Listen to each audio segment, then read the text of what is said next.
دلہ سورت الصفات. حضور یہ سورہ الصفات کے اوپر ایک سوال ہے اور وہ یہ ہیں کہ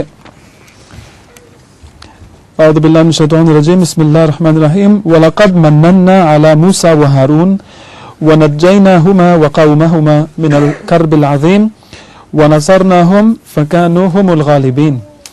سوال یہ ہے حضور کہ اللہ تعالیٰ نے فرمایا ہے کہ ہم نے موسیٰ اور ہارون اور ان کے قوم کو غلبہ عطا کیا تھا، لیکن اس غلبے میں ایک مصر یا مصریوں پر حکومت شامل نہیں تھی، ایک مطلب ریاست کا غلبہ نہیں تھا. تو اس کو مد نظر رکھتے ہوئے جب مذہبی طور پر غلبہ دیا جاتا ہے تو اس کا مطلب کیا ہے، اس سے مراد کیا ہے؟ مذہبی غلبے میں تو مذہب کا چھا جانا بھی ہے.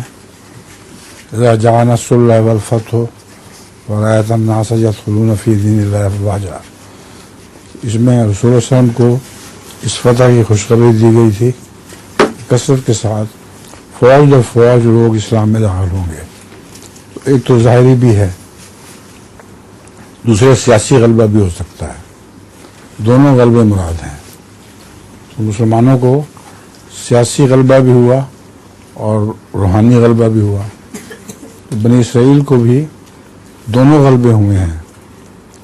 ان کے مذہب کی بھی اکثریت ہو گئی اور ان کو سیاسی غلبہ بھی ہوا جو ابھی تک چلا آ رہا ہے.